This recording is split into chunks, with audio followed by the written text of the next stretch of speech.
Introduction. Do you think this world is peaceful now? Even if you yourself are in a peaceful state, you know that there are many people in this wide world who are facing great difficulties. Are you turning your eyes away from that fact now? Up until now, as civilization has developed, humans have developed weapons with higher lethality, and wars have continued without end, resulting in the loss of many innocent lives. In particular, the invention of weapons that use nuclear energy, not to mention coal and oil, has expanded to the point where it threatens the safety of the Earth itself.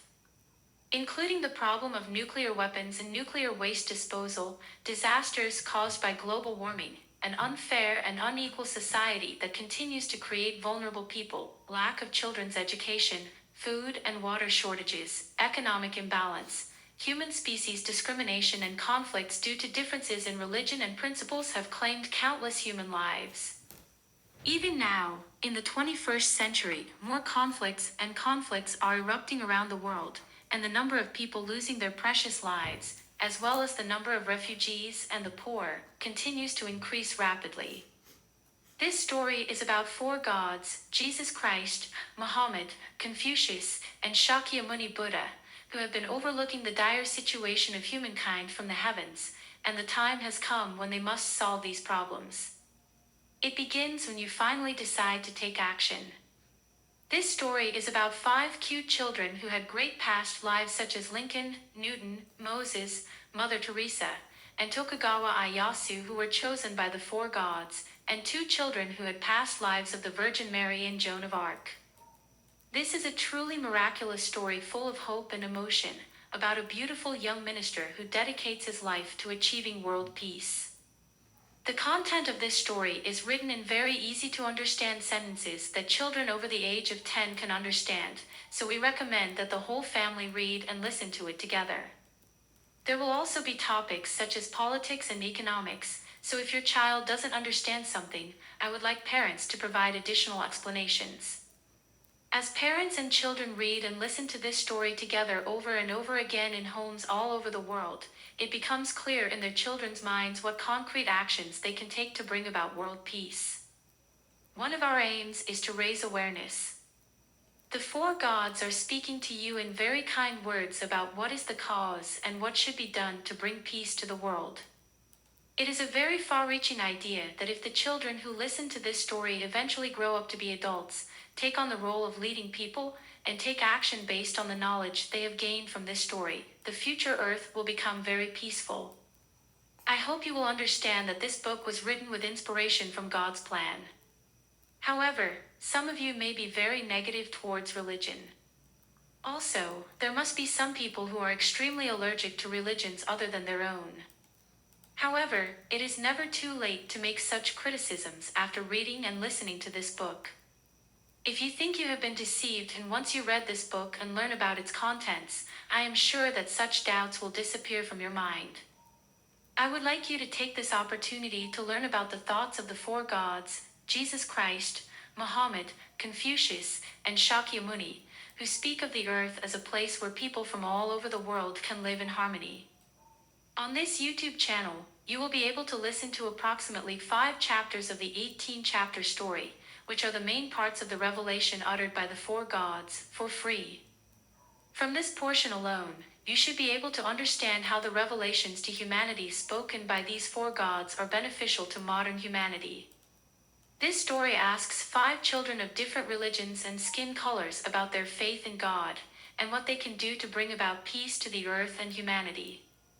Scenes and other majestic buildings and mysterious scenery in the heavenly world, scenes of eating mysterious food in the heavenly world, the encounter and farewell with 5 beautiful Pegasus, the true relationship with the children, and the 2 beautiful ministers.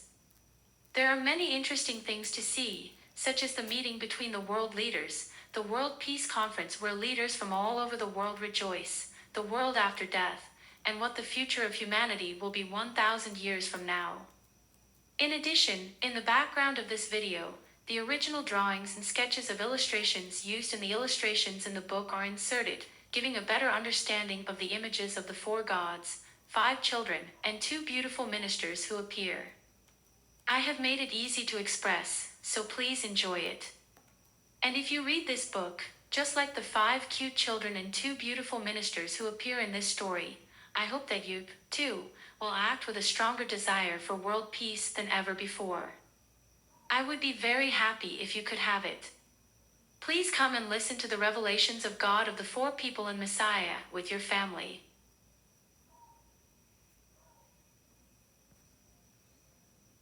Revelation of Jesus Christ. As the Buddha said, we have a plan to save mankind, and we have called you here to this heavenly realm today.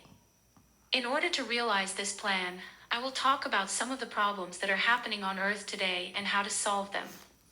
But first, there is something you need to know. This will make it easier for you to understand what we are planning to do. First, let me explain about the Earth on which you live. This Earth is one of the many life forms in the universe, just like you humans, animals, and plants. And just as human beings have a life as a human being, a lifespan and a soul, the Earth also has a life, a lifespan and a soul.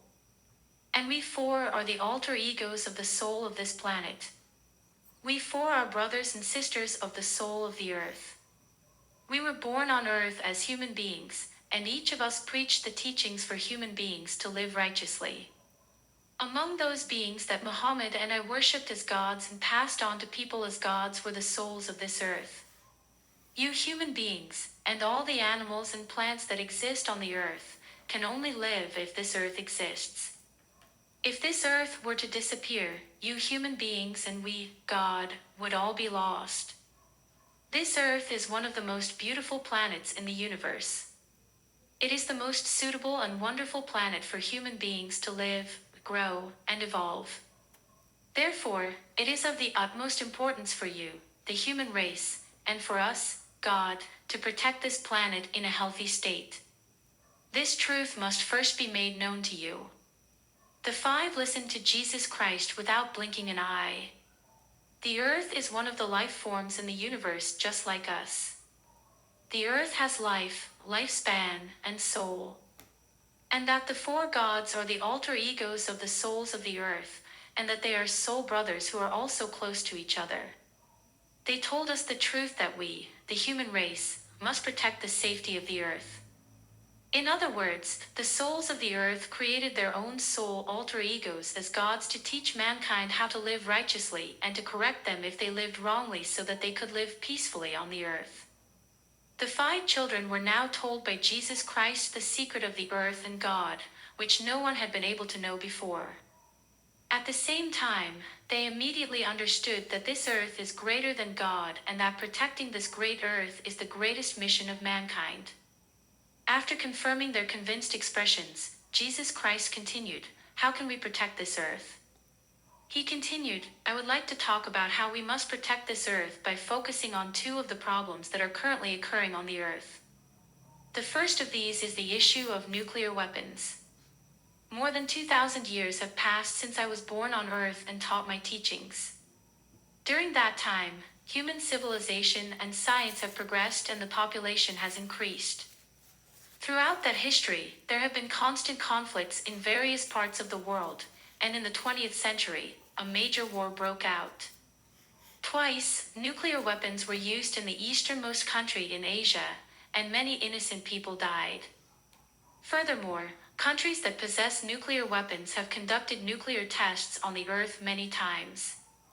You should have learned these facts in school.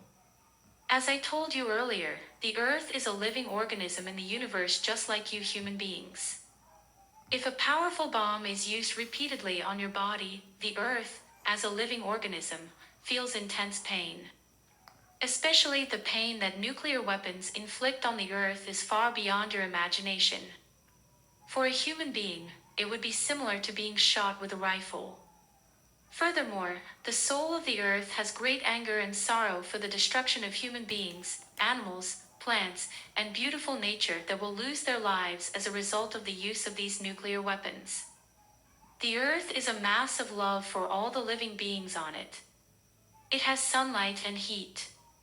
It has air. It has water. It has beautiful nature and delicious food for humans and animals to live. The earth provides unlimited benefits to all the living beings who live on it without asking for any reward. What can we call this without calling it love?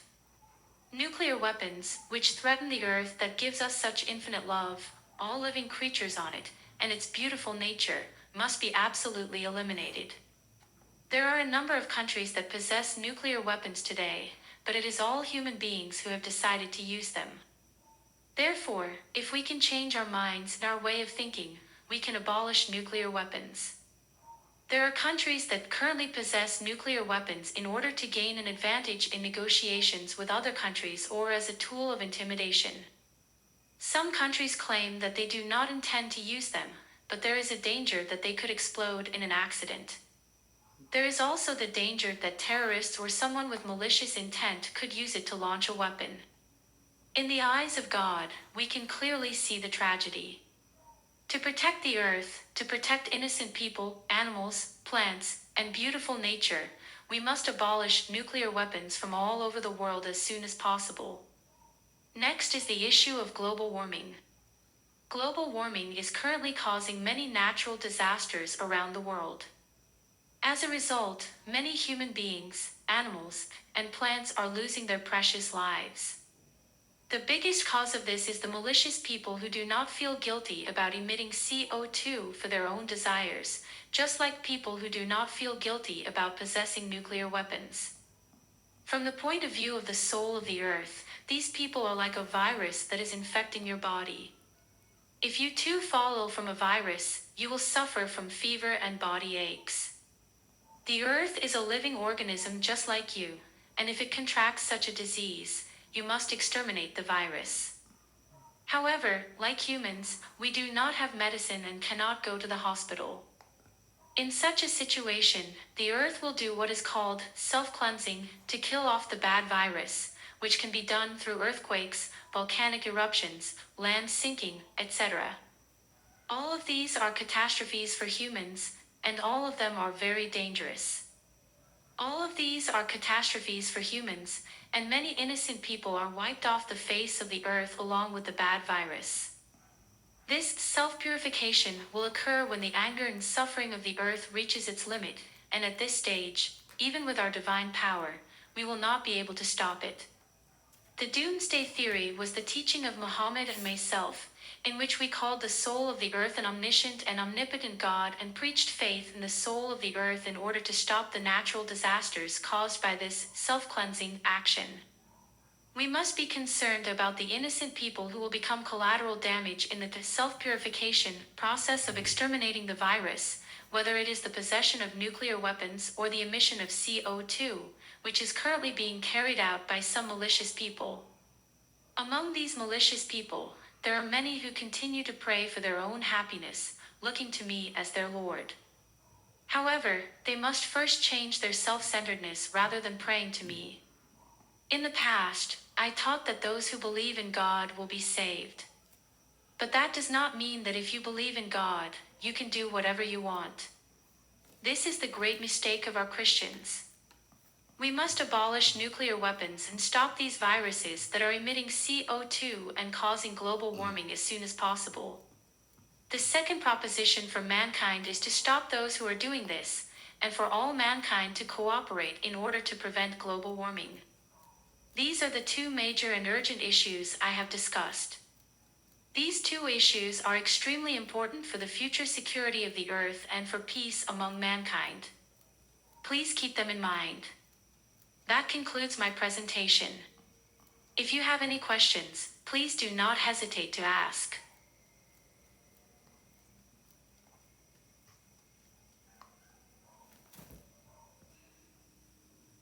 Ulitskaya.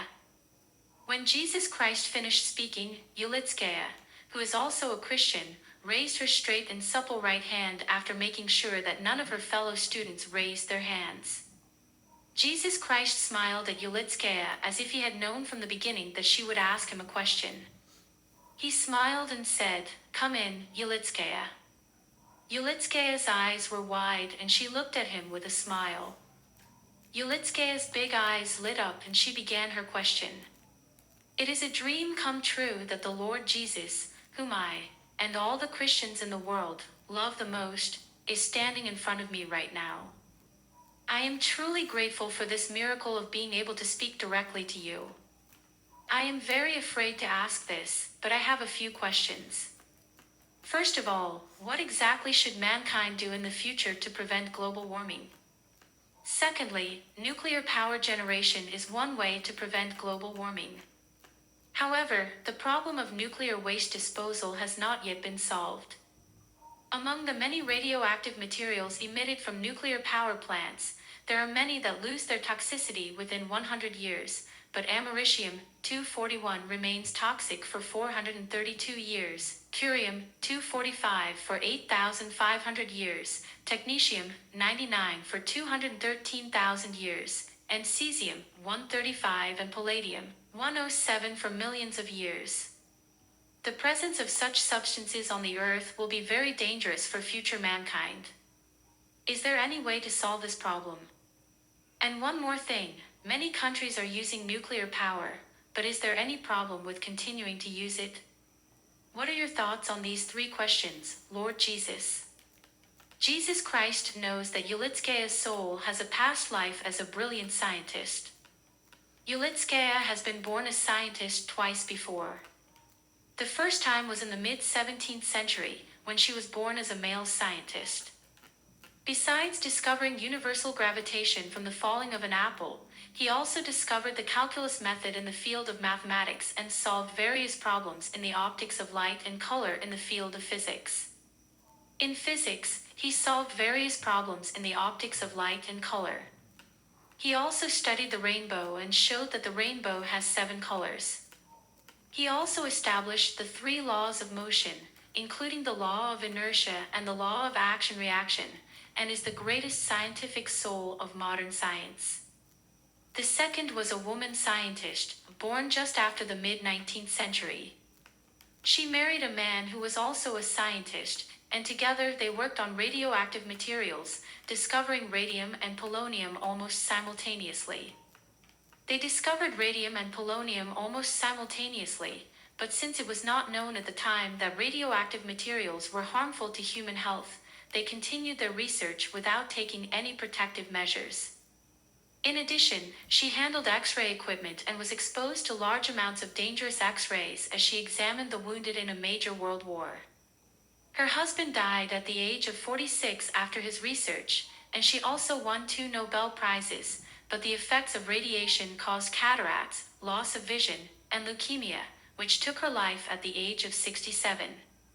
Based on this past life experience, Ulitskaya's soul was born with the goal of researching the effects of radioactive materials on human beings and building a safe society where nuclear weapons will not harm humanity and the earth in the future. In other words, Ulitskaya's soul is equipped with extremely advanced scientific knowledge at the age of 10. Jesus Christ knew that Ulitskaya would ask such specialized questions, and he dared not touch these issues. Ulitskaya is an ordinary girl who loves fashion and games. However, I must say that Ulitskaya's abilities as a scientist have already begun to open wide. Knowing this situation, Jesus Christ began to answer Ulitskaya's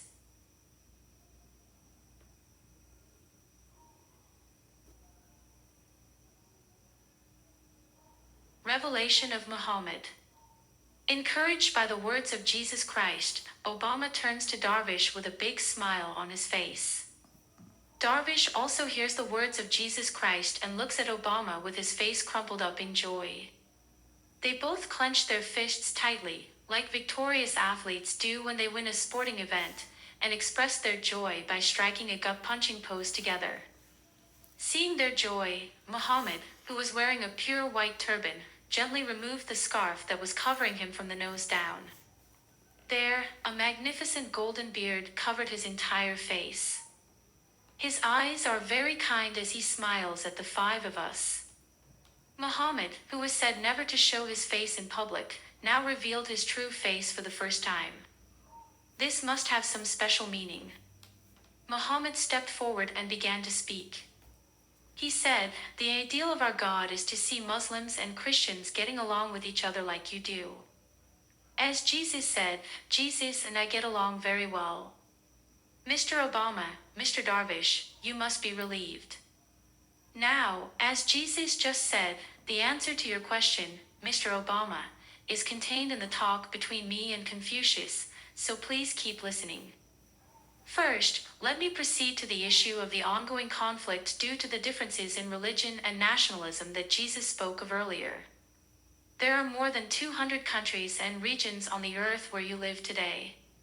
Each country and its people live their lives based on the teachings and ideas of different religions and different principles, making judgments of right and wrong, value, and as the basis of their hearts and minds. Every human being is a self-centered creature. For this reason, we cannot stop believing that the religion we believe in is the most correct, and that we love our country of birth and our race or ethnicity the most. In this sense, it is not wrong for human beings to believe in a particular religion or principle and to use it as a basis for judgment. It is certainly not wrong, but in our history, there have been many wars, discriminations, and bullying, and many human lives have been lost. And as you know, it is because of these religious and principle differences. Such tragic conflicts must be prevented from ever happening again. In order to do so, we must rethink the religions and principles that have been the cause of conflict.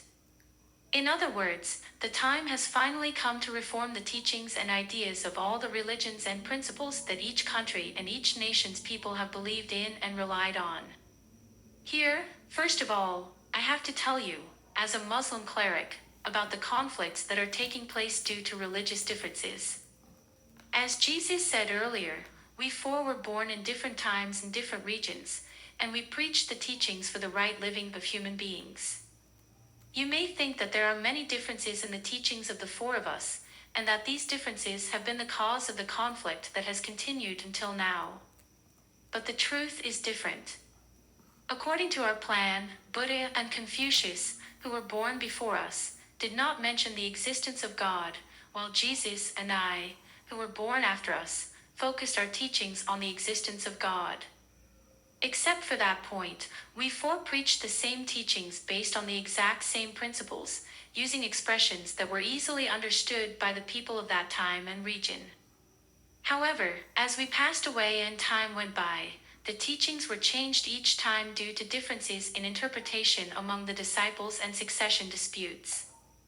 As a result, the teachings of the four of us became far removed from the true teachings. One of the main reasons for this is that science was not as advanced at that time as it is today, and there was no technology to accurately record and transmit our teachings to the next generation. The combination of these factors led to different teachings, even though they were the same, and even to a split in the teachings, resulting in the creation of sects from the same religion. This led to the emergence of various conflicts. Before Jesus died, he taught his followers to love thine enemy and forbade violence and strife. However, as time went by, this teaching was broken, and from the 11th century onward, Christians created a large army called the Crusades. A long and drawn-out conflict with the Muslims continued until today. However, we cannot blame the Christians alone, as Muslims have a history of using force to attack countries where other religions have flourished. To return to the topic at hand, the airliner crash into a building in Obama's country is an extension of this conflict between Islam and Christianity. Although this act is based on the Islamic doctrine of martyrdom, the actual incident was an act of terrorism, indiscriminately killing innocent people, which cannot be condoned. Of course, this doctrine of martyrdom has been misinterpreted and spread since my death. Thus, after our deaths, we came to believe that our religion was the only one that was right and all others were evil, leading to the denial of all other religions and disastrous conflicts. Once again, neither I, Jesus, Confucius, nor Buddha taught their followers that it is okay to fight, hurt, and kill others. So, let me begin by telling you that our teachings of peace have been replaced by a completely different set of teachings, which has led to much strife. So what can we do to eliminate such conflicts? As I said earlier, it is necessary to solve this problem by reviewing the religions and principles that each country and each people believe in and on which they have based their hearts and minds. The most desirable way to do this would be to completely wipe out all religions and principles that have been the source of conflicts. Then, we can create a completely new and unified teaching that will be the basis for all human beings to share the same standards of judgment and the same basis of heart. As a first step, I, in the name of the Ieyasu of Islam, declare that from this moment on, all the teachings of Islam are to be renounced. Specifically, I will abolish all teachings and revise the punishments, including the 6 faiths, the 5 deeds, and martyrdom. I will make men and women equal, and all food and clothing will be free. This declaration is the reason I have removed the scarf that used to cover my face and have shown you my true face. Likewise, the Christian teachings of Jesus, the Confucian teachings of Confucius, and the Buddhist teachings of the Buddha will all be returned to the drawing board. We also declare that all the principles that have been the source of conflict due to differences in thinking are also to be put back on paper. The principles that exist in the world today are designed to make it easier for those in power to govern their countries. They took root after the great world wars of the 20th century and do not have a long history like religions. A nation, based on its principles, is supposed to protect the peace of its people and build an equal and fair society without letting all its citizens starve. However, no nation in the world today, in spite of all its principles, has been able to keep this promise. And it is a serious problem that the world is now divided into 2 major groups, which continue to be in conflict with each other. The elimination of this conflict is one of the conditions absolutely necessary to achieve peace among mankind. For this reason, we give as a proposition to mankind, as well as to the teachings of our religion, a blank slate for the idea of this principle. What a surprise! Muhammad's astonishing declaration that all the teachings of the great Jesus Christ, Confucius, Buddha, and Muhammad, as well as the principles on which their respective countries are based, are to be renounced.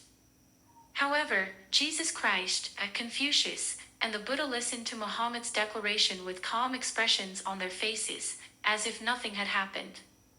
In other words, all the gods agreed to give a clean slate to their teachings and to the various principles of the world. And Muhammad continues, "And I give you the following 3 as the basic principles for all mankind. 1. We, human beings, must be grateful for the love of the earth that nurtures us and allows us to grow and evolve, and we must be aware that together we are earthlings, friends, and family, and we must work together to keep the earth safe.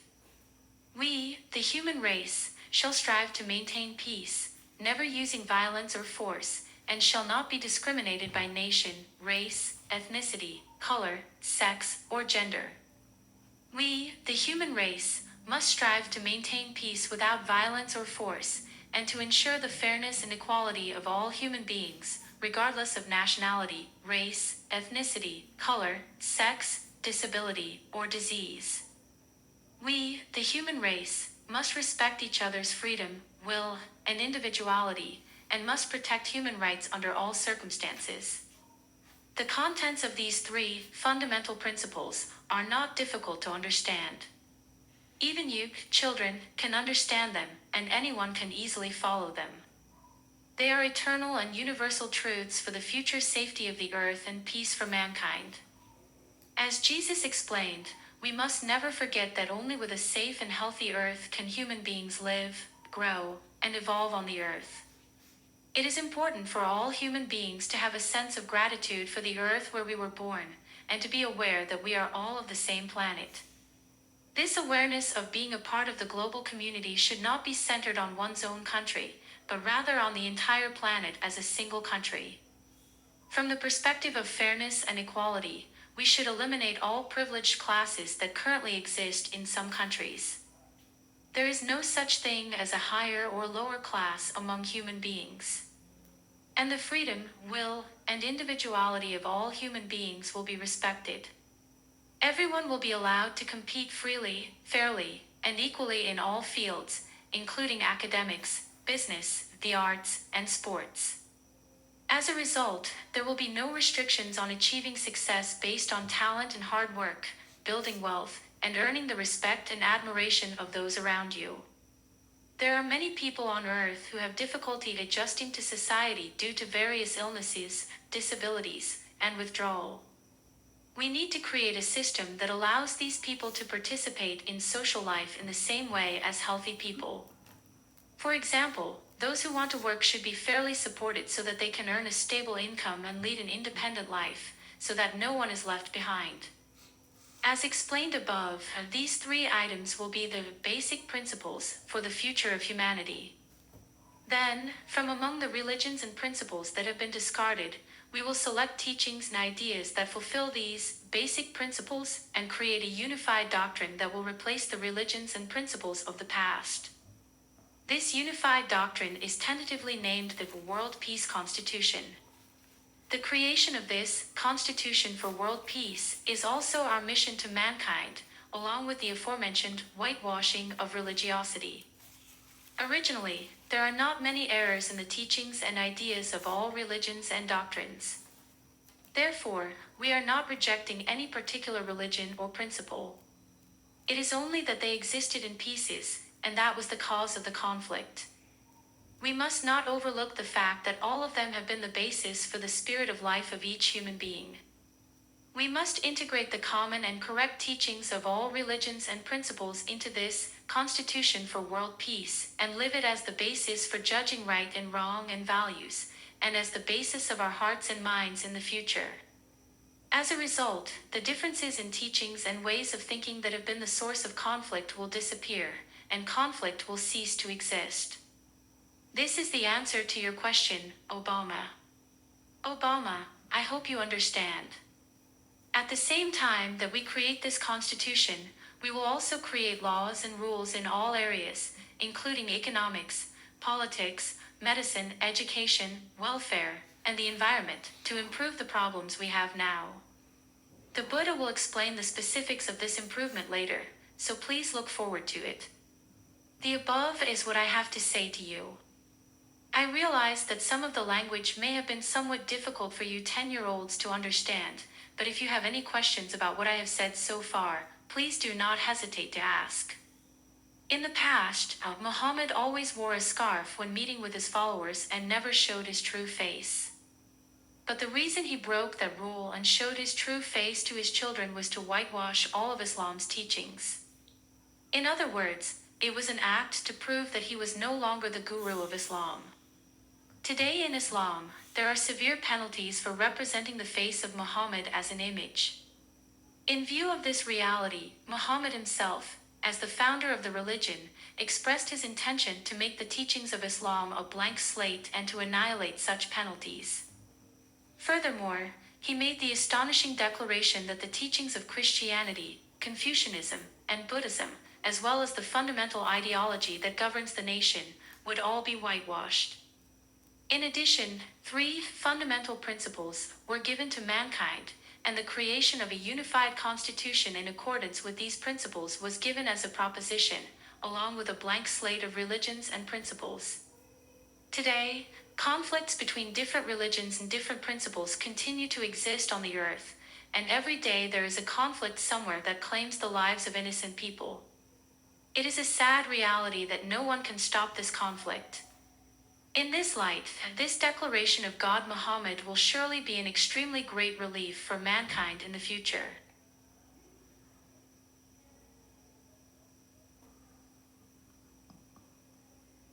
Revelation of Confucius. When Muhammad finished speaking, Confucius stepped forward, slowly lifting the staff in his right hand. Then, after slowly looking over the faces of the 5 of them, he began to speak with a gentle smile on his face. Then Shu Kuan, who had studied the teachings of Confucius since he was a small child, began to blush and nervous sweat began to pour from his forehead and the palms of his hands. I was born as a human being in the 6th century BC, he said, and like the Buddha, Muhammad, and Jesus here, I preached the teachings for the righteous life of human beings on earth. The teachings of the 3 men have been passed on as religion, while mine have been passed on in the form of scholarship. Although they are different in form, they play the same role in that they teach the importance of how human beings should live their lives. However, as Muhammad told you earlier, my teachings, like those of the other three, have not been accurately transmitted to the present day. So far, Jesus and Muhammad have told us of several important revelations and propositions for the future security of the earth and peace for mankind. However, a number of other important issues remain. I will talk about a few of them and convey my proposition to humanity. Everyone may be tired, but we will take a break after my talk. Please listen to me as best you can. Confucius gave words of encouragement to the 5 children before he gave his important talk. Confucius is well aware of the hardships of living in a physical body, no matter how dimensional a soul may be. And one does not have to be a god to understand that a child of 10 years old, suddenly summoned to the heavenly realm and spoken to for a long time by the greatest god of all, would be nervous and tired. However, the 5 children do not show any signs of exhaustion. Rather, they were eager to listen to God's story with a strong desire not to waste even a single minute or second of the miraculous time they were now experiencing. This desire is clearly expressed in the expressions on everyone's faces. Then Confucius continued. I will tell you the first thing that I must tell mankind today. I want to tell you the first thing that I have to tell humanity today, which is to stop fighting with violence and force, and to resolve any disputes through discussion from now on. Muhammad mentioned earlier that the cause of conflict is differences in religion and principle. This is the deepest rooted and most significant cause of conflict. But there are many other causes of conflict as well. There are many other sources of conflict as well, such as the difference in skin color that Obama mentioned in his question, the issue of natural resources such as oil and gas, the issue of economics, and the issue of boundaries between countries. All of these are born from the human desire to monopolize rights and benefits for oneself alone or to be superior to others. Among other things, there are a number of countries that threaten their opponents with dangerous nuclear weapons and powerful weapons in their struggles, which is not something a wise person would do. As Jesus said earlier, this is an act of the devil and most shameful. Unlike other animals, humans are endowed with the ability to talk. It is a special ability given only to humans to be able to resolve everything through discussion. It is our mission as human beings to make the most of this ability and resolve issues through peaceful discussions. Therefore, we need to switch from the many wars and conflicts that are currently taking place on the earth to the resolution of all of them through discussion. In this way, we will be able to do away with weapons and armies in the future. It is sad to say, but there are still many wars and conflicts on earth that have left many people injured and dead. And we should not forget that among those dead are many who are forced to participate as soldiers in battles under the orders of their countries. Soldiers are not tools. They are human beings with blood in their veins. Most soldiers are mainly working men, who have elderly parents and loving wives and children. It is always these old men, women, and children who are the victims of war. The families of these dead soldiers are all grieving and have big questions. Why don't the leaders of our country talk to each other and solve the problem? Thus, wars take the lives not only of ordinary people, but also of the soldiers who are sent to war, and cause a lot of grief for their families. As Muhammad, peace be upon him, said in his fundamental principles to you earlier, human beings should not use violence or force. Therefore, if you are asked by your country to become a soldier, you must absolutely refuse. No matter what the reason, all human beings must now recognize once again that as long as war is violence, all war is a crime. From now on, my first proposition to mankind is to switch all conflicts to be resolved through discussion. Then I will move on to my second proposition. The second proposition is that all children of the world should receive a fair and equal education.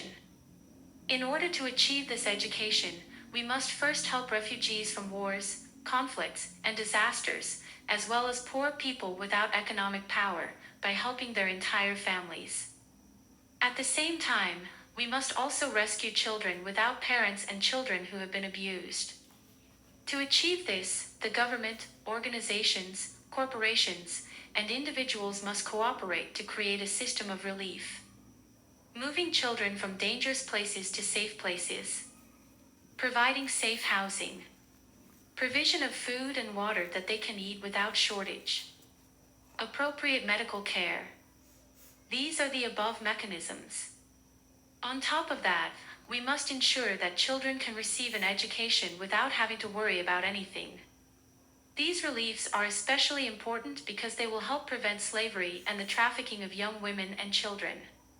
Children are a precious human asset that will build our future. Children have unlimited potential. If they receive the right education, it will lead to a reduction in violence and crime. Everyone will also have a chance to improve their abilities, acquire a job, and contribute to society. When more people are able to earn an income, the country will receive more tax revenue, creating a significant economic impact. It is also an important duty of adults to ensure that children, as assets necessary for the security of the earth and the peace of mankind, receive a fair and equal education without discrimination based on poverty, race, ethnicity, or gender. We must repeat to the children of the next generation the debt of gratitude we owed the adults when we were children, so that this chain of gratitude can continue forever. At the center of this correct education are the fundamental principles and the World Peace Constitution that Muhammad spoke of earlier, so that all children will be taught a mindset of global security and peace for mankind, as well as general education such as politics, economics, and law, which will be useful when they become adults. This is my second proposition to humanity. Next, I would like to talk about the third proposition. This is to make sure that all mankind always has enough food and water so that they will never go hungry. Looking around the world today, there are countries where people are dying every day due to food shortages and malnutrition, and on the other hand, there are countries where there is a surplus of food that is being disposed of. These contradictions must be corrected immediately. The first problem is to create a system to transport and supply food from countries with food surpluses to countries with food shortages without wasting food. Another problem is that food in underdeveloped countries, where food is scarce, lacks processing technology and preservation facilities, and therefore food spoils. These two problems must be addressed simultaneously. Next, in countries where food is scarce, it is also important to create a food production system. This includes improving agricultural land, utilizing oceans and rivers, and improving fisheries, including fish farming. And for water, this includes the use of groundwater, purification systems for dirty water, and devices to make water from seawater. It is also important to have plenty of sanitary water available for toilets and showers. Also, as Jesus mentioned earlier, as global warming progresses, droughts will spread in some areas, making it difficult to grow crops. In some areas, floods will destroy much farmland, and food harvests will decrease dramatically. Also, meat consumption is on the rise, and a large amount of grain is needed to grow livestock. What should we do if there are many lives to be saved by eating this grain directly? We should not forget that raising cattle for livestock, in particular, is a problem that produces greenhouse gases and contributes to global warming. For those who want to eat meat, there is a way to solve this problem by making foodstuffs exactly like meat from grains. In the heavenly realm, the soul does not die even if it does not eat anything, since everything is the world of the soul without a body. However, from the moment one is born on earth and has a physical body, food and water are inevitably needed to maintain the physical body. Therefore, securing food and water is an extremely important issue that is necessary to maintain the physical body. My third mission to mankind is to solve the various problems I have just described, so that all mankind will always have enough food and water without starving. As human beings are born on earth with physical bodies and grow up, greed sprouts in the hearts of all people. Even you, children, have your own desires. For girls, it may be fashion, and for boys, it may be video games or computers. If you put your hand on your heart, you can probably think of a few. And as we grow older, we become more and more fascinated by our desires. Among them are greed for things, money, and power, which can lead a person's heart to do evil deeds. However, even with such desires, there are two types of people: those who control them and grow righteously, and those who indulge in their desires and do evil deeds. What makes the difference between these two types of people? It is determined by the state of mind, whether or not one knows what is enough. No matter how much greed a person may have, no matter how much wealth or power he or she may acquire, nothing can be taken with them when they die. The only thing that can be taken with you when you die is your mind. As you know, when we were born on earth as human beings, we did not have these desires. We had no desire for land, houses, money, honor, or anything else. We knew that these things were not things we could take with us when we died, and that there was no human happiness in such things. However, we know that it is impossible to ask all human beings to be as enlightened as we are. First of all, it is important to know what is enough and to live without greed. The first concrete step is to recognize your current abilities, your financial situation, and what you really need now and what you do not need. Then, set goals that are commensurate with your abilities, and when you have achieved one goal, set the next goal, and try to move forward one step at a time. Impossible goals may cause you to suffer, cause trouble for those around you, or even lead to crime. Not forcing yourself, getting along with the people around you, and living content with what you have and who you are now will build a calm and peaceful mind in a peaceful society. This is called knowing enough. What fun is it to have money you can't spend? What is the joy of being powerful and making the weak suffer? No matter how much wealth and power you have on earth, the souls of those who are greedy and attached to them are nothing but the lowest, most pathetic souls in this heavenly realm. You should first understand that this mind of knowing enough is very important for building a peaceful society. Next, I would like to talk about one more thing about controlling the mind. Every human being encounters suffering and difficulties in his or her life. As you grow up, you will experience many such sufferings and difficulties. At such times, people must feel depressed and think that they are unhappy people. They may not be able to study or work, and some of them may even want to die. However, there is a way to save yourself from such suffering and difficulties with just one way of thinking. I will tell you how to do it now. Let me give you an example. Let's say you were born in a very poor family. All your friends are rich, live in big houses, have everything they want, and enjoy their lives. By contrast, your house is very small and you only get one meal a day. You are so poor that you cannot go to school, you cannot buy anything, and your clothes are dirty. What do you think? Do you envy the happy people, think how unhappy you are, and think how unfair God is? You may resent your parents or feel that you hate living. But at times like these, we look to the wider world. In this wide world, there are many people who die without a home to live in and with little or no food to put in their mouths. There are many people who are crippled by disease or disability. There are people who are sold into slavery and forced to do hard labor every day. Compared to these people, I have a healthy body, a house to live in, and I can eat once a day. They cannot go to school, but they can study at home every day if they are motivated. In other words, compared to such people, can you not think that you are actually very happy? When you encounter pain, sadness, and difficulties, you should think that there are many people in this world who are having a harder time than you are. Then everyone will feel ashamed of themselves for worrying about such things while these people are trying their best to make a living. By thinking this way, the human mind can escape from suffering and unhappy thoughts and find peace of mind. When you are in pain, you should learn this method of controlling your mind by picturing others who are suffering more than you to give you peace of mind, in addition to the above mentioned, knowing what is enough. By being able to control these two types of mind, you will be able to suppress the evil mind of resentment and jealousy. Resentment and jealousy are the effects of the mind that must not be allowed to exist, as they always lead to unhappiness for you and those around you. Unfortunately, such evil actions of the mind lurk in the hearts of all human beings. In order to keep these from being revealed, it is necessary to be able to control this mind at all times. The reason why I have told you this is because I want you to learn this method, tell it to the people of the world, and save their hearts. Our plan will make the earth safer and mankind more peaceful. However, billions of people have to live on the earth.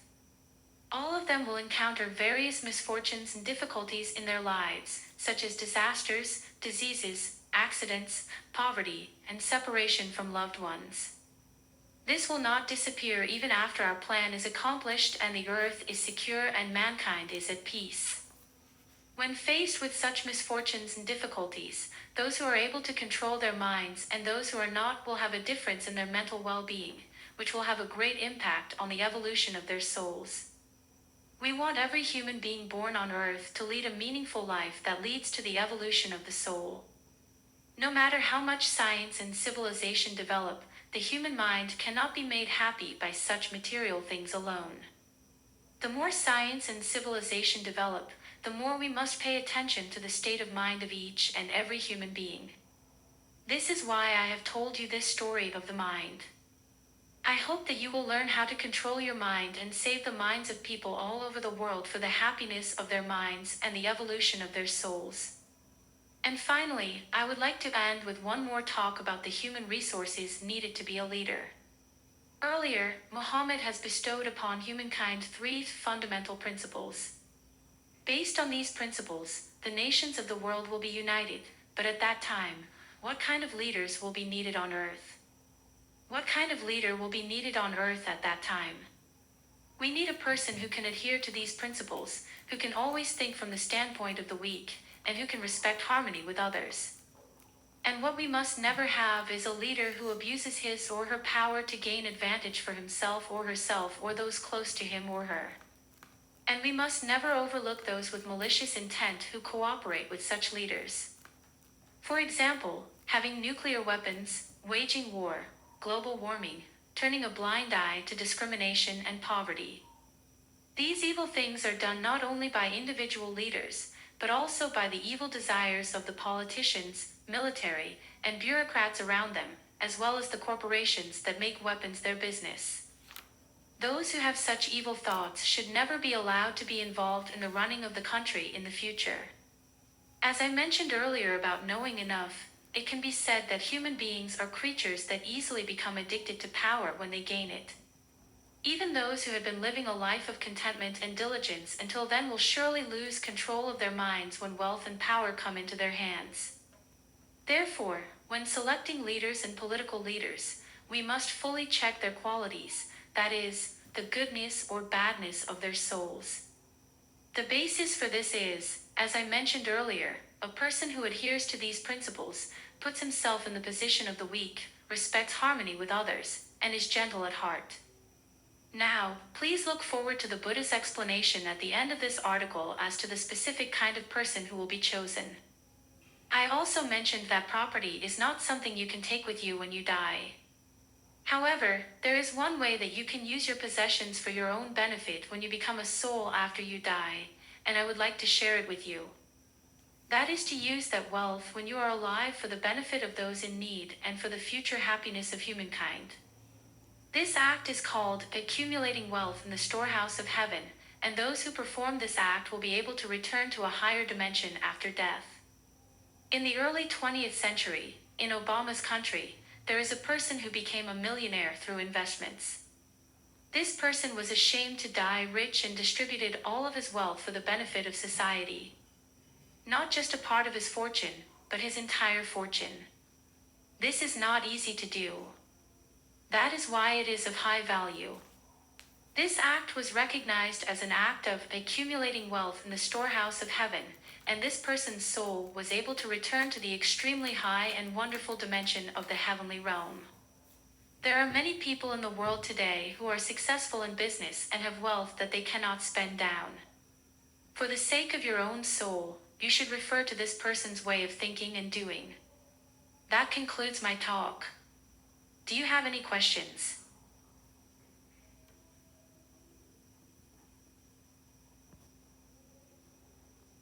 Revelation of the Buddha. After the 5 of them had finished eating the exquisite fruits of the heavenly realm and were smiling with satisfaction, the Buddha began to speak to the children. How was the taste of the fruits of the heavenly realm? As Confucius said earlier, there are still many poor people on earth who cannot eat enough food. Please be a kind-hearted person who is able to think of the feelings of such people. Now I would like to share a few important words with you. As before, please remain seated and listen with an open mind. First, let me explain about the future of this heavenly world where you are now, the human soul, humanity, and the universe. I am sure you will be interested in what I have to say. Actually, 2,500 years ago, when I taught, I did not talk about the afterlife. That is because I judged that it was not yet necessary for people at that time to talk about the afterlife. They prioritized the enlightenment of their hearts as human beings who live righteously. This time, however, it became necessary for you to experience the actual heavenly world and tell all mankind about the afterlife and the fact that God actually exists. Today's human beings have become more and more selfish, mistakenly believing that they only live once. It has become necessary to stop this evil trend, and that is why I have called you here to tell you the truth. Now, let me explain. This heavenly realm is the world to which the souls of those who were born on earth and who have worked hard for the happiness of those around them will return. It is the world of bright and beautiful scenery where you first arrived, and the large, translucent, celestial islands stacked layer upon layer in the sky. And besides the level of how many people a person's soul has helped and given love to, the dimension of return is determined by whether there is more or less soul dirt.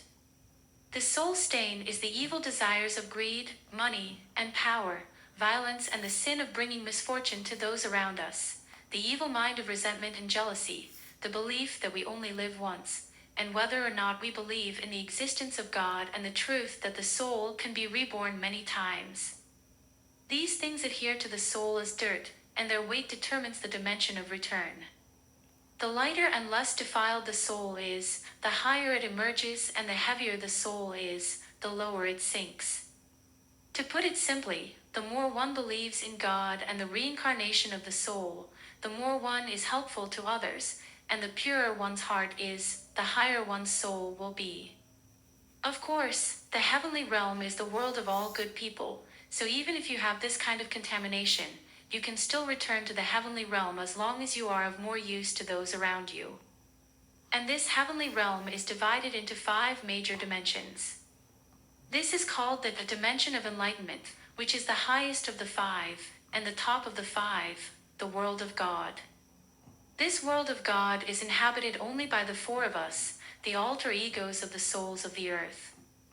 The souls other than ours who live in this dimension of enlightenment are the souls of those who, when born on earth, became philosophers, physicians, scientists, writers, artists, musicians, thinkers, etc., and gave love to hundreds of millions of people, not only in their own time, but throughout the generations to come. These souls are the greatest and most godlike souls in human history who, when born as human beings, had no desire for land, money, status, or honor, but believed in the existence of God and realized that their mission was to devote their entire lives to the happiness of humanity. There are currently 415 souls living in this dimension of enlightenment. In the near future, the first of these souls born on earth will ascend to our divine world and join us in becoming the gods of the earth. The other 4 dimensions are, from the bottom, the dimension of friendship, the dimension of benevolence, the dimension of benevolence, and the dimension of mercy. The lower the dimension, the more often a soul is born on earth. As explained earlier, these dimensions are determined by the level of how many people you have helped and given love to, and the weight of the stain on your soul. Among the acts of helping others and giving love, the main one is to work. Artists, lawyers, engineers, scientists, inventors, writers, peace activists, film directors, singers, athletes, etc., give wisdom, joy, courage, and inspiration to many people, and heal the hearts of those who are suffering and saddened. There are also people in the world who are unable to interact with others. They are the disabled, the sick, shut-ins, and those who despair of the injustice of the world and lead lonely lives. Such people can return to this higher dimension of the heavenly world by cherishing and being kind to the lives of insects, animals, and plants around them, which is also a great act of giving love. The hearts of such people are often completely untainted and radiate an extremely beautiful light even in this heavenly realm. In this way, every soul is born again and again as a human being with a physical body on earth, aiming to ascend to the higher dimensions of the heavenly realms. Once born in a physical body, all souls are erased from the memory of the heavenly realm and live their lives as ordinary human beings, no matter how high they are. This is the cultivation of the soul, and only after one dies and becomes a soul can one understand what kind of life one lived in the past and for what purpose one was born on earth. In this way, all souls live their lives under fair conditions, and everyone is given the chance to reach a higher dimension. This is the most important point. All souls born on earth are born from this heavenly realm, and all have a good heart. Souls with evil hearts can never return to the heavenly realm. And they cannot be born with a body on earth. This evil mind refers to the defilement of the soul that I mentioned earlier, and it is because of the weight of that defilement that they are unable to float up to the heavenly realm. They must sink themselves into the dark and cold world where no light shines through, correct their bad deeds and bad thinking on earth, and spend time in reflection until the stain of their souls is removed.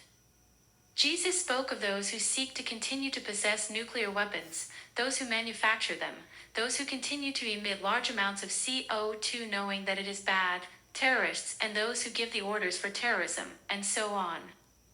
And you may wonder, but there are many more famous national leaders, politicians, bureaucrats, and other public officials that everyone knows on earth than those who have committed crimes on earth. For example, if a person commits a crime on earth, but the damage caused by the crime is small, and the crime helps people around him more than the damage caused by the crime, and if he is able to reflect on his crime while he is alive, his crime will be erased and he will return straight to the heavenly realm.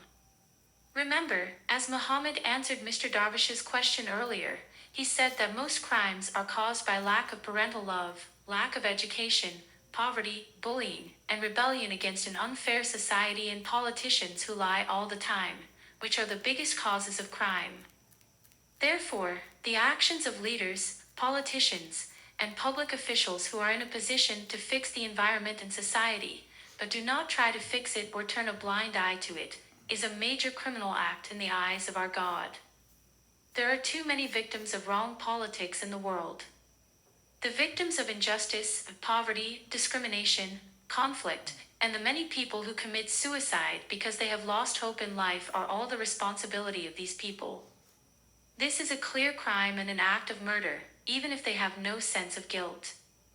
It may sound harsh, but the responsibility of those who stand above the people and run politics and the country is extremely serious because they are in charge of the lives and livelihoods of many people. If the current politicians and public officials were doing their jobs well, there would be no vulnerable people suffering, and there would be no need for us to enlighten humanity in this way now.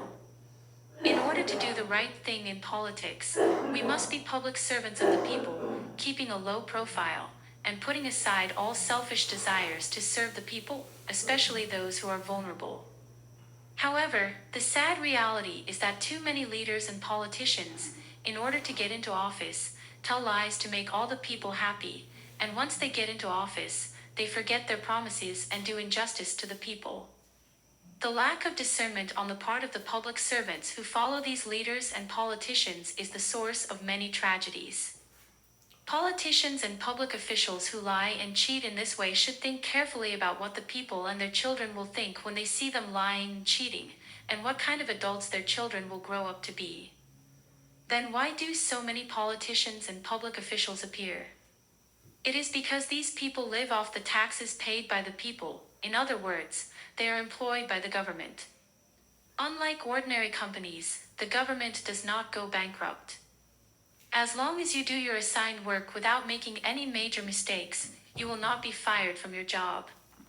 Therefore, the biggest reason for this is that, unlike ordinary people, if you become a politician or a public official, you are naive enough to believe that you will be guaranteed a life without having to work hard all your life. Some of them, in the beginning, take their work seriously for the good of the people.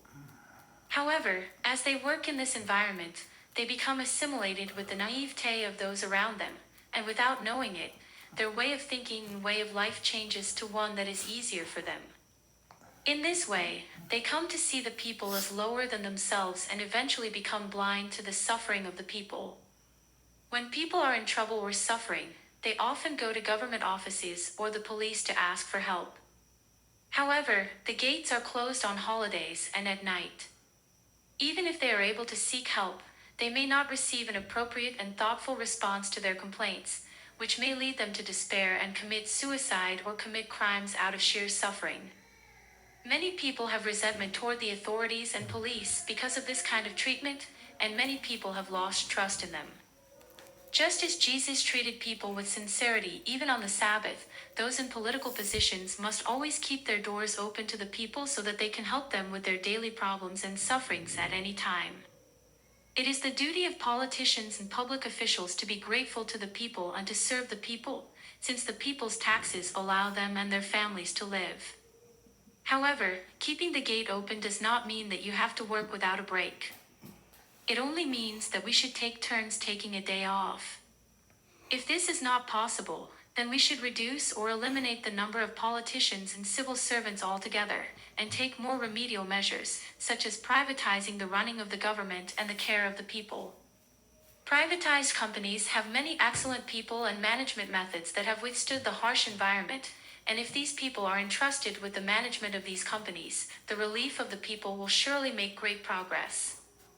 If we use our wisdom in this way, there are many ways to help the weak people of the nation. In fact, all of these people were born on earth with a promise to us before they were born that they would become politicians and public servants who would surely be useful to society. However, it is truly unfortunate that there are so many leaders, politicians, and public servants who are drowning in their own naivete and greed, doing nothing but sham jobs without helping those in vulnerable positions. Even now, many of these souls are stuck in a dark world, regretting that it should not have been this way, and are spending their days in reflection. It is a difficult thing to be born with a physical body on earth. Therefore, for those who have a physical body, it is very important to control the mind, as Confucius mentioned earlier.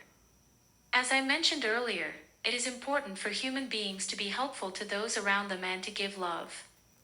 But what do you think is good for those who are on the receiving end of love? Is it good to end your life just being helped by the people around you and being given love by everyone for the rest of your life? Of course not. Even those who are helped by the people around them need to work as hard as they can to recover from their difficulties. Being helped is not enough to create true happiness in the human heart. It is important to make an effort to help others, no matter what it takes. When you are able to bring a smile to the faces of those around you, even if it is only once, they will feel the joy of knowing that they, too, have helped others, and a sense of happiness will be born in their hearts. This sense of happiness from helping others is the driving force of human life and the most important element in the evolution of the soul. Here I have a question for you.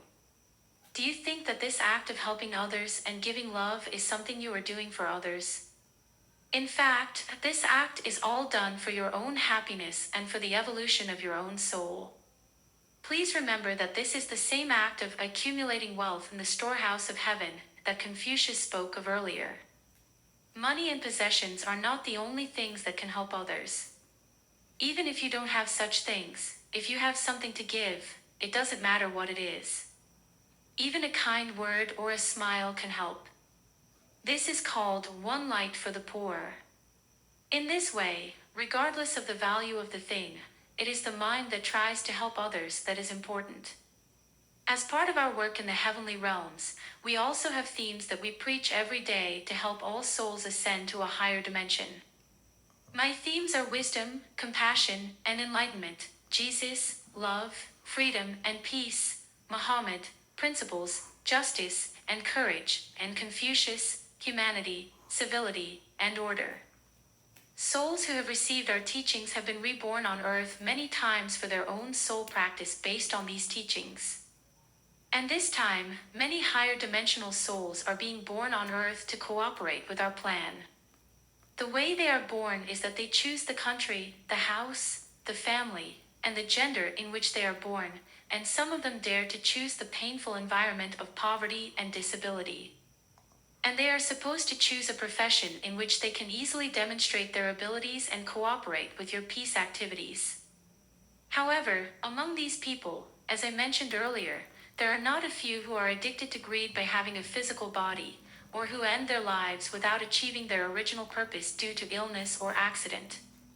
Those people will be reborn on earth many times in the future with new goals based on their experiences. You, too, are born as human beings for the purpose of training. Always listen to the voice of your heart, think about what you must do, and try to lead a straight and righteous life. The above is an explanation of the heavenly realm and the human soul. Next, I would like to talk a little about the future of humanity and the universe. First of all, it has been 13.8 billion years since this vast universe was created, 4.6 billion years since the Earth was created, and 12,240 years since we became the alter ego of the soul of the Earth. In fact, about 13,000 years ago, when mankind began to gain wisdom and began to farm, at that point, the souls of the Earth decided that a leader was needed for mankind, and the souls of the Earth gave birth to us four people as their alter egos in the heavens. As you all know, this Earth is one of the planets in our solar system. In addition to this Earth, there are other planets in this solar system: Mercury, Venus, Mars, Jupiter, Saturn, Uranus, and Neptune. Humans have been interested in this universe for more than 1,000 years, looking at the sky every day and continuing to study it. In the 20th century, the results of this research began to bear great fruit, and humans began to venture out into space. As a result, 825 years from now, as we approach the 30th century, future scientific advances will make it possible for humans to live on a star in our solar system. The star has been frozen for 3 billion years, but over the next several hundred years, humans will restore water and air to the star and create an environment where humans can live. When humans begin to live on that planet, the children born there will have alter egos of the souls of that planet, and the gods of that planet will be born.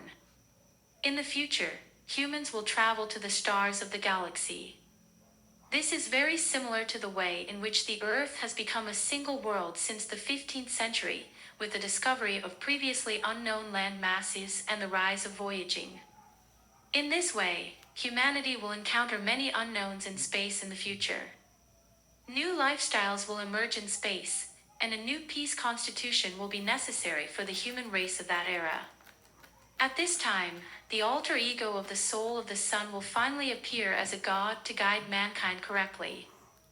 We, the god of the earth, will continue to guide the souls of humanity together with the god of the sun and the gods of the other planets. And as humanity comes to live on several stars, this heavenly realm will become as vast as it is expansive. However, no matter how vast it becomes, the movement of souls in the heavenly realm is possible in an instant.